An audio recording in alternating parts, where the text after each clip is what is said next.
Bismillahirrahmanirrahim. Assalamualaikum warahmatullahi wabarakatuh. Waalaikumsalam. Alhamdulillah. Alladzi khalaqal mauta wal hayata liyabluwakum ayyukum ahsanu amala. Asyhadu an la ilaha illallah wahdahu la syarika lahu wa asyhadu anna Muhammadan 'abduhu wa rasuluhu sallallahu alaihi wasallam la nabiyya ba'dahu. Allahumma salli ala Muhammad wa ala ali Muhammad. Allah Ta'ala fil Qur'anil Karim. A'udzu billahi minasy syaithanir rajim. Bismillahirrahmanirrahim. Walladzina yaquluna rabbana hab lana min azwajina wa dhurriyyatina waj'alna lil muttaqina imama. Shadaqallahul azim. Bapak Ibu sidang salat tarawih yang dimuliakan oleh Allah Subhanahu wa taala. Alhamdulillah rabbil alamin, kita bersyukur kepada Allah Subhanahu wa taala pada malam hari ini Bapak dan Ibu. Kita sudah berada di tanggal 23 Syawal. Betul Pak? Betul Pak? Awal dulu raya hari itu Pak? Hari itu Pak? Hari Jumat? Silap berbalik 2 Syawal berarti amal ini. Mudah-mudahan Bapak-Bapak Ibu-Ibu yang ada pada malam hari ini disehatkan oleh Allah Subhanahu wa taala, dimudahkan rezeki dari Allah Subhanahu wa taala, dipanjangkan umur dari Allah Subhanahu wa taala. Kok mati ya semua sesuatu. Amin, amin ya rabbal alamin. Salawat dan salam suri terhadap kita yaitu Nabi Muhammad sallallahu alaihi wasallam. Allahumma shalli ala Muhammad wa ala ali Muhammad. Mudah-mudahan kita yang hadir pada malam hari ini kepada ibu, anak-anak kita, suami kita, istri kita, orang tua kita, karib kerabat kita, dan di yaumil akhir mendapatkan syafaat dari Rasulullah sallallahu alaihi wasallam. Amin, amin ya rabbal alamin. Bapak Ibu yang dimuliakan oleh Allah Subhanahu wa taala, perkenalan dulu Bapak Ibu ya. Perkenalkan namaku Adri Bahu. Aku kemanankannya Stasiun Firdaus. Jadi kami sedang Pak di Batang Kafe, Nagari Tata Tepati, Pasisir Selatan. Ada yang punya di Pasisir Selatan juga. Nah, ini di Batang Kafe ya. Nah, kami sama-sama dari Batang Kafe.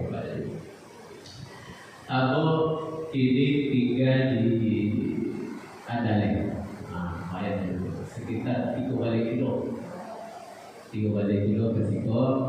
Tadi tidak satu macet belum jalan. Kemudian alhamdulillah lah, istri 1, anak 2, laki-laki yang paling gada umur 7 tahun, baru siu masuk 3 tahun. Aku dulu sekolah S1 di UIN Kabupaten Padang, jurusan bimbingan guru penyembuh ilmu baik. Ini namanya bimbingan kelas Islam. Kemudian S2 di Pasca Sarjana UIN dengan jurusan pendidikan agama Islam. Aku kini mengajar di sekolah SMK SPAN, SMK penerbangan yang info Siti Rahma. Jadi di buku itu sekolah jalan itu ada SMK, namanya SMK SPAN, Sekolah Penerbangan Gasa Nasional. Itu Bapak dan Ibu kenalan singkat Ibu pada malam hari ini, mudah-mudahan menambah berkah kita, menambah banyak itu obat perjalanan. Insyaallah kita saling sedikit berdoa. Ya Bu. Ibu sehat di belakang. Alhamdulillah Pak. Apa sehat Pak? Alhamdulillah. Di Musaji itu Pak, sama dia harus belajar. Lama belajar di Musaji itu daripada di sekolah. Kalau di sekolah belajar mesti juga di sini. Tapi kalau di Musaji tidak. Tapi ibu ya bisa nyata-nyata, bisa menuju sana Pak. Bisa mendok, kepada kaki bisa menuju. Tapi yang sedang mendalam kecil Nabi menakharaja mobil ilmi fahuwa fisabilillah tayyib.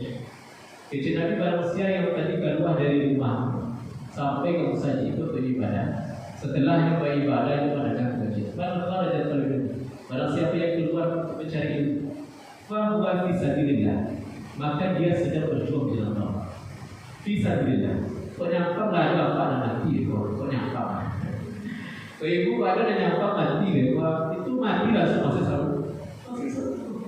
Jadi lama belajar kau baik. Mengenal mengaji itu lah. Kau mati langsung seru. Karena Nabi aja. Mudah-mudahan kita dimudahkan hati kita, dibukakan hati kita oleh Allah Subhanahu Wa Taala, senantiasa mendengarkan kajian, kemudian juga senantiasa berilmu. Bapak Ibu yang dimuliakan oleh Allah Subhanahu Wa Taala, pada malam hari ini Bapak Ibu kita akan membahas tentang membentuk karakter anak yang soleh dan solehah. Ada doa yang senantiasa baca. Mungkin apa-apa dari Ibu hafal. Setiap sholat pasti baca. Apa doa yang itu? Rabbana hablana min azwajina wa dzurriyyatina qurrata a'yun waj'alna lil muttaqina. Ibu apa doa itu? Apa doa apa? Insyaallah hafal. Tahu tak maknanya apa ketika kita berdoa kepada Allah Subhanahu wa taala? Ya Allah, ya Tuhanku, karuniailah kepada aku dari pasangan aku, dari istri aku, dari suami aku, dari anak keturunan aku. Kita minta apa yang kita qurrata a'yun. Qurrata a'yun itu yang menunjukkan mata. Jadi ibu meminta kepada Allah Subhanahu Wa Taala kok dapat lagi itu memang senang hati awak ceria, senang pula mata awak ceria. Ibu lah dapat apa dan senang hati ibu ceria? Alhamdulillah. Apa ada Pak? Ada seorang saya jawab. Seorang saya jawab juga dan lain dia teh. Jadi kalau di rumah tadi kalau ia tak sadar nak sudah jadi apa? Tanya Bu ya. Bapak Ibu yang dimuliakan oleh Allah Subhanahu Wa Taala. Maka ada poin penting di sini Bapak Ibu. Qurrata a'yun yang menunjukkan mata. Kalau kita Pak lihat di dalam tafsir yang Yahya, makna dari qurrata a'yun itu adalah anak yang soleh. Jadi kita berdoa kepada Allah Subhanahu Wa Taala agar dikaruniai suami-suami yang soleh, agar dikaruniai istri-istri yang soleh, agar dikaruniai anak keturunan yang soleh. Qurrata a'yun. Kata Yahya, makna dari qurrata a'yun itu adalah anak-anak yang soleh. Kata Yahya, orang yang soleh itu, anak yang soleh itu dilihat dari tiga hal. Pertama kata Yahya, baik hubungan dengan Allah. Dalam tafsir Al-Azhar, baik hubungan dengan Allah. Wa iqamis sholahnya bagus, wa shaumi ramadannya bagus, wal haji baitinya bagus, wa ita'iz zakahnya bagus. Ketika perintah Allah yaitu untuk melaksanakan sholat, dia sholat 5 kali sehari. Ketika sampai nisabnya hartanya dikeluarkan zakatnya. Ketika sampai bulan Ramadan dia berpuasa. Ketika sampai bulan haji, kalau dia memiliki harta yang cukup, maka dia akan pergi haji ke bait. Segala yang diperintahkan oleh Allah dikerjakan, segala yang dilarang oleh Allah ditinggalkan. Begitu kata beliau. Jadi anak yang soleh itu yang pertama baik hubungannya kepada Allah Subhanahu Wa Taala. Yang kedua kata pihak Ciri dari karakter dari anak yang soleh itu baik hubungannya dengan ayahnya, baik hubungannya dengan ibunya, baik hubungannya dengan kakak-kakaknya, baik hubungannya dengan adik-adiknya. Kok ngecek sabananya? Kok perilaku sabananya lo? Senang hati ayahnya, senang hati ibunya kok dari anaknya itu. Itu ya anak yang soleh. Yang ketiga, anak yang soleh itu berpada dipuja-puja kepada Allah Subhanahu wa taala. Baik hubungannya dengan teman-teman. Kok di sekolah tidak baca cakap, kok bermain di buku rumah elok-elok saja. Tak ada pertengkaran di antara dia dengan teman-teman yang lain. Maka kata Muhammad itu yang ketiga. Jadi anak yang soleh itu yang pertama baik hubungannya dengan Allah. Yang kedua baik hubungannya dengan orang tua dan keluarganya. Yang ketiga baik hubungannya dengan teman-teman atau tetangga. Bapak Ibu jadi biarkan semua. Pertanyaannya Bapak Ibu jadi biarkan. Bang mesti ada yang soleh itu yang kita. Ibu berdoa kepada Allah yang minta anak yang soleh. Betul? Bapak berdoa kepada Allah yang minta anak yang soleh, Pak. Pak aku mesti anak yang soleh ada Pak. Di dalam Al-Quran itu ada apa anak yang digambarkan oleh Allah Subhanahu wa taala. Yang pertama ada anak itu zinatul hayatid dunya. Perhiasan yang cukup untuk dibanggakan. Jadi anak itu dia seperti perhiasan yang suka untuk dibanggakan. Kok dapat anak punya anak apalagi anak yang berhasil itu cukup mana waktu membanggakan. Iya Pak, iya Bu. Ibu, coba tanya, Pak, berapa orang anak? Apa kerja apa? Anak aku ada apa? Yang pertama, bakal rajin di Jakarta di Kementerian Keuangan. Dan kedua, bakal rajin di Jakarta di Pertamina. Dan ketiga, bakal rajin di Kementerian Agama. Di Jakarta, Ustaz. Kemudian surang lain di Padang menjadi kapal sekolah. Jadi pertanyaannya apa Pak? Barang tapi jawabannya sama dengan sedang membanggakan ada di antara kita nonton itu Bu. Nah yang mau orang itu dia Bu.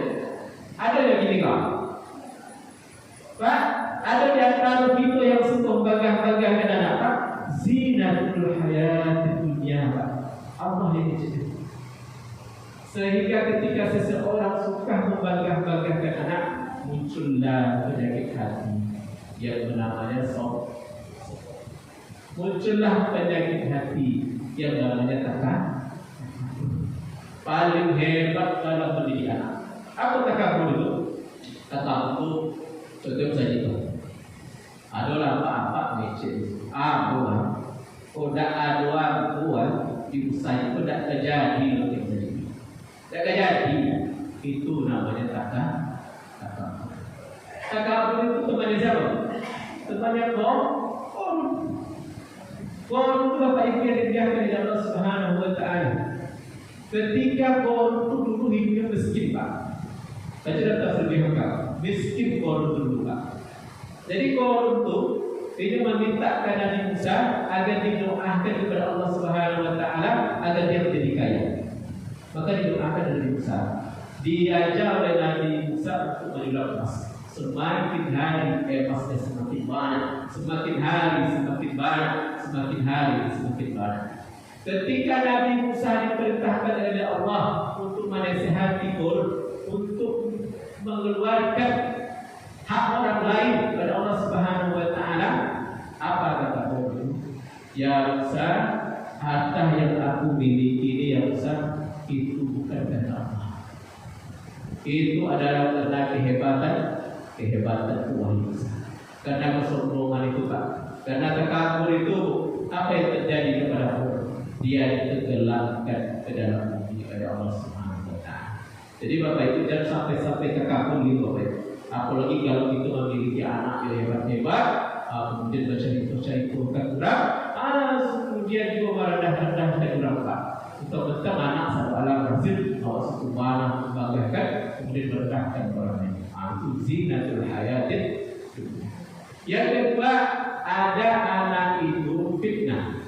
Insyaallah Subhanahu wa taala, innama amwalukum wa auladukum fitnah. Sesungguhnya hartamu, sesungguhnya anak adalah fitnah. Fitnah adalah ujian. Anak yang di rumah dua, anak yang di rumah dua itu ujian bagi apa? Innama amwalukum wa auladukum fitnah. Sesungguhnya harta dan anak-anakmu adalah ujian. Dia bisa membuat engkau taat kepada Allah. Dia juga bisa membuat engkau lalai terhadap perintah Allah Subhanahu wa taala. Ada apa-apa itu? Dari pagi sebelum subuh, sebelum datang subuh Pak, alam langit itu. Sehingga solat subuh lewat. Sehingga solat zuhur lewat. Sehingga solat asar lewat. Sehingga solat maghrib solat isya nanti sampai di rumah jam 2 balik atau jam 10. Ketika ditanya orang di waktu itu mana Pak saya coba dari pagi sampai malam datang di buktinya Pak. Apa jawaban Pak? Itu doa anak. Fitnah bisa melalaikan orang tua kepada Allah Subhanahu wa taala. Yang ketiga Bapak dan Ibu, anak itu ada sebagai aduun lakum, musuh bagi ayahnya, musuh bagi kedua orang tuanya Pak. Allah Subhanahu wa taala kata, ya ayyuhalladzina amanu inna min azwajikum wa auladikum aduun lakum fahzarhum. Wahai orang-orang yang beriman, sesungguhnya pasanganmu, sesungguhnya istrimu, sesungguhnya suamimu, sesungguhnya anak-anakmu aduun lakum, musuh bagi kamu, fahzarhum, maka berhati-hati. Baikkan Bapak Ibu yang dimuliakan oleh Allah Subhanahu wa taala, awak yang mengandung anakku, awak pula yang melahirkannya, awak pula yang menyusukannya, awak didik dia dengan kasih dan sayang, awak belikan bajunya, awak didik dia, awak sekolahkan dia tinggi-tinggi, ternyata dia aduun dan musuh bagi kau. Berapa banyak Bapak Ibu yang dimuliakan oleh Allah Subhanahu wa taala ini yang sedang banyak sekali di media sosial. Ada orang tua tak dapat kata dia nak adik betulnya. Ya Pak? Ada orang tua gara-gara harta warisan motor, dia anak dia menguasai, akhirnya orang tua dimasukkan ke dalam penjara. Ada dulu di pesisir selatan juga ada dulu seorang pemuda minta motor kepada ibunya, kepada ayahnya. Jadi ketika ayahnya sedang sholat, maka dipancung oleh baginda. Itu kejadian Bapak Ibu yang berkata, aduun lakum, musuh bagi awak, musuh bagi awak. Jadi anak yang awak gadang depan, anak yang awak gadang depan adalah aduun lakum, musuh yang nyata.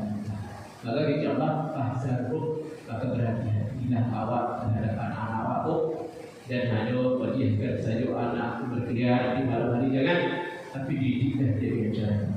Kemudian yang keempat, ada anak itu kata Allah, anak yang qurrata.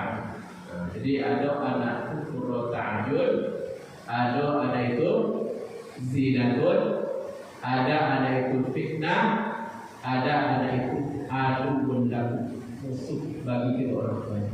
Bu, kalau seandainya yang ngampek kau ibu pilih mana batu judi bu? Anak yang fitnah ibu? Tidak.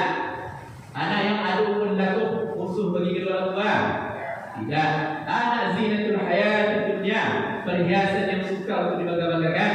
Tidak. Itu siapa yang itu? Anak yang qurrata,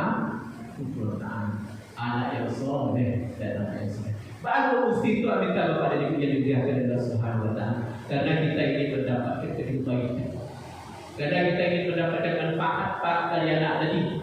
Maka Nabi sallallahu alaihi wasallam pernah bertanya kepada sahabatnya, apa kata Nabi sallallahu alaihi wasallam, wahai sahabatku, ma taquduna rukuba fikum. Kecek sahabat Nabi bertanya kepada sahabat, wahai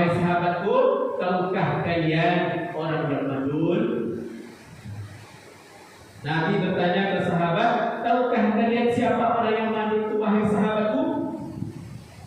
Kalau seandainya pertanyaan itu sampai lagi di malam itu, bertanyalah aku ke ibu, oh mandul ibu, siapa orang yang mandul? Oh, siapa yang mandul itu menurut ibu? Oh, masa tak tahu ibu? Ibu kadang-kadang orang katanya, tak punya anak. Ini mandul. Biasa ibu kecil waktu itu biasa tuh. Ini ditanya ibu tak tahu loh. Siapa orang yang mandul menurut ibu? Orang tak memiliki anak ya bu. Kita bertanya ke Pak, kalau memberi apa-apa, siapa yang mandul itu Pak? Nabi bertanya ke sahabat, kata Nabi, "Ma'tu dan aku bagiku, wahai sahabatku, siapakah orang yang mandul itu?" Kata sahabat menjawab, "Qala qulna alladzi la yulad." Ya Rasulullah, orang yang mandul itu ya Rasulullah adalah orang yang tak memiliki anak. Itu sahabat. Tapi kata Nabi tidak. Laisa zakah, kata Nabi, bukan itu wahai sahabatku. Bukan itu. Orang yang mandul bukan orang tak memiliki anak wahai sahabatku. Tapi kata Nabi sallallahu alaihi wasallam, birraqubi walakinnahu rajulul ladzi lam yuqaddim min waladihi syai'an.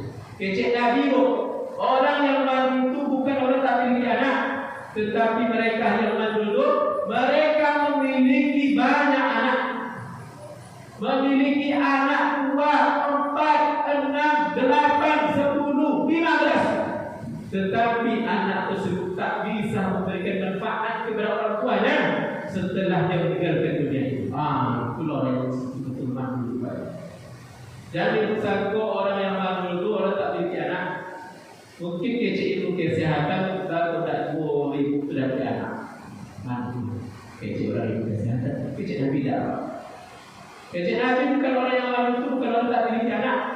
Mereka memiliki banyak anak, tetapi anak tersebut tak bisa memberikan manfaat kepadanya, tak bisa memberikan manfaat kepada ayahnya, tak bisa memberikan manfaat kepada ibunya setelah dia meninggalkan dunia ini.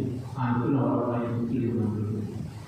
Jadi kalau orang yang mandul punya anak itu tak dapat manfaatnya. Apa manfaat yang ingin kita ambil Bapak Ibu yang dimuliakan oleh Allah Subhanahu wa taala? Kecil Nabi sallallahu alaihi wasallam, "Idza mata ibnu Adam." Kok meninggal anak cucu Adam, terputus semua amalannya kecuali dari 3 perkara. Apa itu di antaranya? Salah satunya awwalidin sholihin yad'u. Doa dari anak yang soleh itu sebenarnya manfaat yang ingin awak ambil dari anak awak. Ibu punya anak, kok mengharapkan harta anak? Kok mengharapkan jabatan anak? Jadi ayat awak harapkan ke anak dulu. Selain itu, doa. Nabi yang dijaga terputus semua amalan ketika ada cucu Adam meninggal, kecuali dari 3 perkara. Di antaranya adalah awwalidin sholihin yad'u. Doa dari anak. Apa doa dari anak yang soleh itu? Ketika ibu berada di alam kubur, maka anak tersebut sesudah sholatnya dia akan berdoa kepada Allah. Ya Allah, ya Tuhanku, seandainya ayahku, seandainya ibuku di dalam kuburnya saat ini berada di dalam keadaan gelap, maka terangkanlah kuburnya ya Allah. Maka ketika itu Bapak dan Ibu yang dimuliakan oleh Allah Subhanahu wa taala, doa dari anak yang soleh itu akan langsung dijawab oleh Allah ketika itu kuburan kita menjadi gelap. Ketika ayah dan ibuku di dalam kuburnya, di dalam keadaan sempit, maka nampakkanlah kuburnya ya Allah. Maka doa yang soleh tadi akan langsung dijawab oleh Allah. Ketika itu kuburan kita langsung menjadilah. Ya Allah, seandainya ayahku dan ibuku di dalam kuburnya, di dalam keadaan panas, maka sejukkanlah kuburnya ya Allah. Maka ketika itu berdoa, dia doa dari anak yang soleh tadi yang kita harapkan dari kepada Allah itu, maka ketika itu kuburan kita akan menjadi sejuk. Itu manfaatnya yang kita ambil. Apalagi yang kita harapkan kepada anak itu, maka alangkah ruginya Bapak Ibu. Kalau teruginya apa? Punya anak banyak, tapi tak ada kebaikan. Tak dapat kebaikan dari anak. Tak bisa diberikan manfaat kepada orang hidup. Bahkan nanti di akhir menjadi beban bagi Allah. Bukankah anak amanah? Bukankah aset amanah kata dia minta pertanggungjawaban? Betul tak? Bahkan ada juga buku bercerita ketika seorang ibu dulu yang taatnya berjasa hidupnya. Ketika itu seorang bapak taatnya berjasa hidupnya, maka dia berhadapan kepada Allah Subhanahu Wa Taala dan dikasih tiket untuk masuk surga. Ketika jalan ibu jalan bapakku melenggang-lenggang menuju surga, datang anak Nabi. Datang anak Nabi meminta pertanggungjawaban kepada Allah Subhanahu Wa Taala. Ya Allah, saya memiliki keadilan ya Allah. Apa keadilan yang kau mau? Aku ya Allah, ketika aku di dunia dulu, aku tak pernah diajak oleh ayahku untuk melaksanakan sholat. Ketika aku hidup di dunia dulu ya Allah, ibuku sibuk berzikir, baca Al-Quran, haji berulang-ulang, umroh berulang-ulang, tapi aku tak pernah diajaknya ya Allah. Maka anakku minta keadilan di hadapan Allah Subhanahu Wa Taala. Maka dipanggillah jemaah ke jalan tersebut. Apalah berjalan tersebut, jadi dipanggil Allah. Dipanggil. Jadi betul ini anak kau. Kecil orang tua, kecil awak sendiri. Betul Allah Taala. Betulkah ini adalah bapak? Betul ya Allah. Ini anak. Betul ketika hidup dirinya dulu ibu dan bapak tak pernah mengajarkan anak ini baca Al-Quran.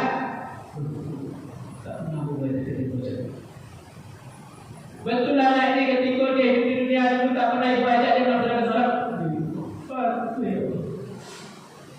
Betul anak ini ketika datang bulan Ramadan tak pernah ibu ajarkan dia untuk berpuasa.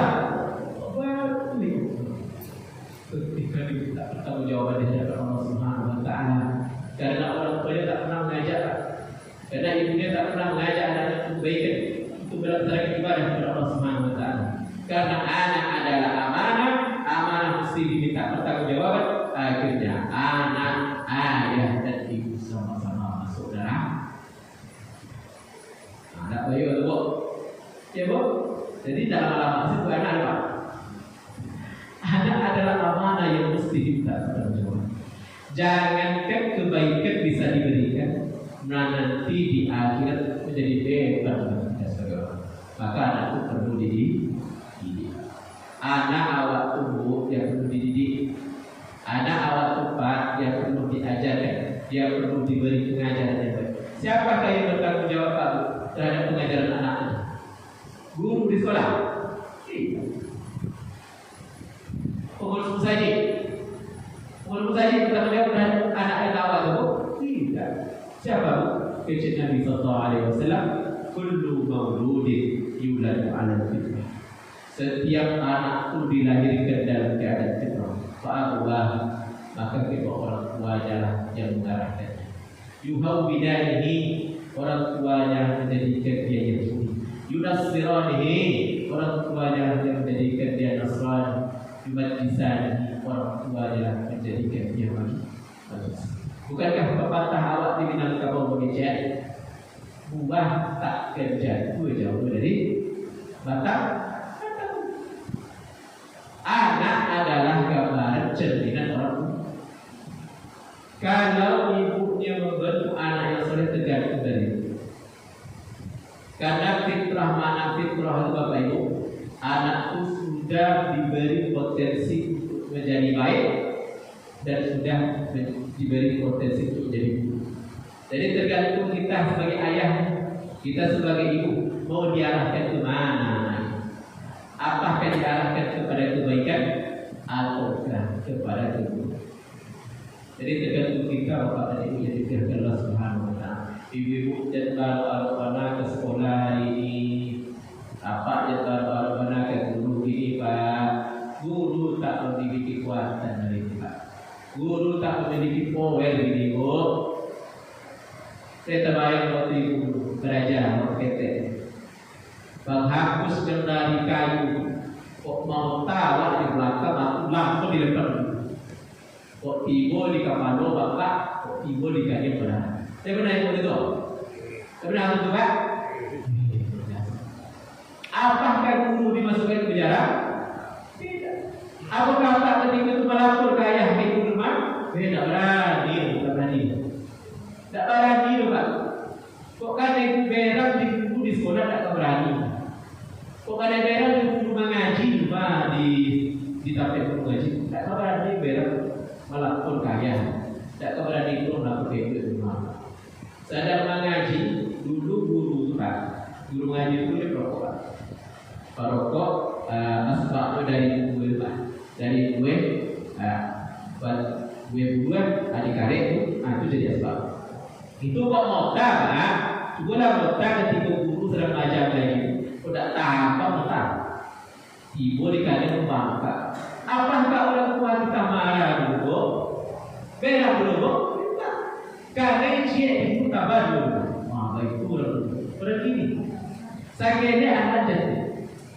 Kalau boleh, langsung bawa pengacara ke sekolah. Guru langsung dilaporkan ke polisi. Akhirnya guru masuk penjara. Kecil guru dari Denpasar masuk penjara. Kok bodoh dolar ini? Aku enak karena itu. Kalau aku jadi seketik nih, bisa masuk penjara pada itu. Dikali rambut anak dipotong di guru di sekolah, langsung dilaporkan bawa pengacara, langsung masuk polisi. Kenapa deh Pak? Saya nggak dapat jadi guru itu Pak. Saya taruh jadi guru. Jadi kecil dulu dia, kok emnya kok bodoh lah. Daripada udah masuk penjara, kerja. Seperti itu jadi guru tetap punya kekuatan hari ini, tak punya power. Jadi jangan pernah berharap besar. Kalau untuk main si intelijensi pengetahuan benar. Tapi kalau membentukkan dasar karakter anak itu adalah orang. Jadi serahkan saja sekolah baru tidak. Ibu mesti bertanggung jawab terhadap pendidikan anak. Maka dari itu Bapak Ibu yang dimuliakan Allah Subhanahu Wa Taala, kalau kita ingin anak kita menjadi anak yang soleh dan soleha, hendaklah kita memberikan hak-haknya ketika mereka masih kecil. Hendaklah kita memberikan hak-hak mereka ketika mereka kecil. Apa hak yang harus kita berikan sebagai ayah, sebagai ibu kepada anak-anak kita? Ini dikisahkan di dalam bukunya Ibunda Barakah. Jadi suatu waktu Amirul Mukminin Umar bin Khattab didatangi oleh seorang bapak. Mengadu kepada Amir, wahai Amirul Mukminin, aku memiliki seorang anak, wahai Amirul Mukminin. Ini anak durhaku, wahai Amirul Mukminin. Setiap hari aku dipukulnya, wahai Amirul Mukminin. Setiap hari aku dikata-katai, wahai Amirul. Jadi seolah-olah bapak ini datang kepada Amirul Mukminin agar anak itu dinasihati. Maka dipanggillah anak tadi oleh Amirul Mukminin. Sesampai anak itu di depan Amirul Mukminin, apa kata Amirul Mukminin? Celaka kamu! Tidak tahukah kamu? Dosa besar adalah durhaka kepada orang tua, dan durhaka kepada orang tua mendatangkan muka Allah Subhanahu Wa Taala. Terkejut anak tadi. Kemudian anak tadi berkata, wahai Amirul Mukminin, sebelum engkau mengadili aku, wahai Amirul Mukminin, bolehkah aku bertanya kepada Amirul? Kata Amirul Mukminin, silakan, apa yang kamu tanya? Maka anak itu bertanya, wahai Amirul Mukminin, seorang ayah memiliki hak terhadap anak. Betul? Seorang ayah memiliki hak terhadap anaknya.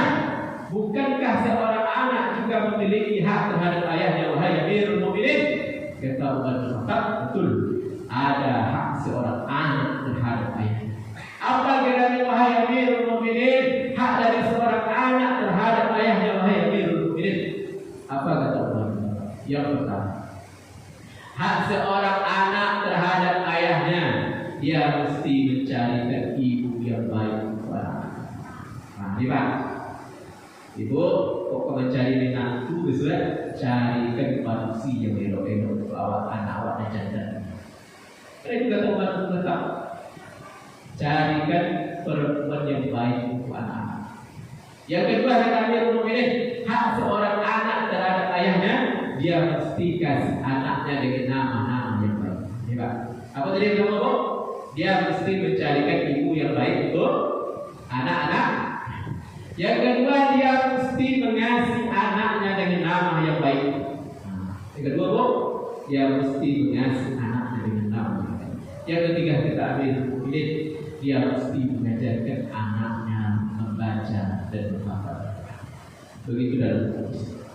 Maka anak tersebut berkata kepada Abi, wahai Amirul Mukminin, di antara tiga yang telah kau sebutkan tadi, wahai Amirul Mukminin, tak satu pun aku dapati dari ayahku, wahai Amirul. Tak satu pun aku dapati dari ayahku, wahai Amirul Mukminin. Ibuku seorang hamba sahaya, seorang budak yang dibeli di pasar di pagi hari seharga 2 dirham. Malamnya digauli, kemudian dia mengeluh, bukanlah itu aku, wahai Amirul. Ibuku bukan dari wanita yang baik-baik, wahai Amirul. Seorang budak hamba sahaya yang dibeli di pasar di harga 2 dirham. Setelah aku lahir, wahai Amirul Mukminin, aku tak dikasih dengan nama yang baik, wahai Amirul. Aku dikasih dengan nama Ju'al. Kau bapak itu arti Ju'al. Ju'al itu di dalam buku itu sama dengan seekor kumbang yang hitam yang suka kecil awak menangkap kumbangan untuk kumbang ciri. Mungkin kok anaknya, dia yang membesarkan anaknya, dia yang mengandung anaknya, dia yang kasih pendidikan kepada anak-anaknya, dikasih dengan nama Ju'al. Kalau Ju'al itu dikonversi ke manusia yang hitam, yang berwajah jelek, yang orangnya kasar, sama dengan nama binatang siapa. Wahai Amirul Mukminin, setelah dan yang ketiga, wahai Amirul Mukminin, semenjak kecil aku tak pernah ayahku mengajarkan aku bagaimana cara membaca alif bas dan sebagainya. Tak pernah, wahai Amirul Mukminin, ayahku mengajarkan aku bagaimana membaca alif bas di bawah bacaannya, alif bas di depan bacaannya, a, i. Masih ingat ibu dulu mengaji berkata masih? Baik namanya alif dan t, alif bawah i, alif depan a, i, u. Baru o dia t, baru o di bawah b, baru o di depan ba. Taru o dia t, taru o di bawah tin, taru o di depan tun, tat. Coba kita ngaji dulu. Sampai buat, sampai balagu, kaji dapat Al-Quran bisa dicoba. Wah, waktu itu mengaji dulu Pak Ibu sudah kelas bertahan. Jadi anak tadi tak pernah mendapatkan pengajaran dari ayah. Tak pernah di waktu kecil ayahnya mengajarkan dia bagaimana cara membaca dan Al-Quran. Maka ketika itu bapaknya merah kata Amirul Mukminin. Merah katanya Pak, melihat si bapak. Jadi apa kata Amirul Mukminin berkata? Pergi kamu dari sini. Ternyata engkaulah orang tua yang sudah durhaka kepada anakmu. Wajar saja setelah dia dewasa dia pun durhaka kepada. Ini pelajaran terbiasa bagi kita berdoa kepada Allah Subhanahu Wa Taala. Kalaulah kita didik anak-anak kita di waktu kecilnya, insya Allah dia akan menjadi karakter yang soleh dan solehah. Syaratnya mesti kita kasih, berikan hak-hak mereka. Kita carikan ibu yang baik untuk anak-anak kita. Kita carikan suami yang baik untuk anak-anak kita. Kita kasih dia dengan nama-nama yang baik. Setelah kita kasih dengan nama-nama yang baik, kita ajarkan dia membaca dan menghafalkan. Jadi membaca Al-Quran itu tidak ibu serahkan saya kata fikir. Nah, ibu dia sadar deh. Anak ada gajian dan guru akan kata fikir. Guru fikir payah berbiasanya guru mengajar karena tak ada dasar diajarkan dari rumah. Seharusnya Bapak Ibu sabar nawak mantan anak awak kata fikir untuk mengaji. Ajar dulu awal-awal dulu, orang-orang dulu mengaji tak ada langsung ke guru. Ya Pak, dari rumah awak mengaji dulu Pak. Di zaman aku kami mengaji diajar di dulu. Itu kami belajar ngaji dulu. Kok lah pandai alif saga dan batang karib gitu. Lain nampak alif tu segala macam batang karib. Diajar di rumah dulu. Lah tahu tu alif, lah tahu tu ya. lah tahu huruf-huruf, lah pandai malah lalu seketik-seketik. Kemudian baru dia dan bisa dibiayai dengan dewa. Makanya guru-guru dulu mengajar susah-susah anak ini tu. Anak itu mengajar luar biasa buruk. Anak kita mengajar itu tidak selesai. Tu anak dulu tu sekolah, masuk sekolah dia banyak lagi. Tak bu? Ya bu? Iya.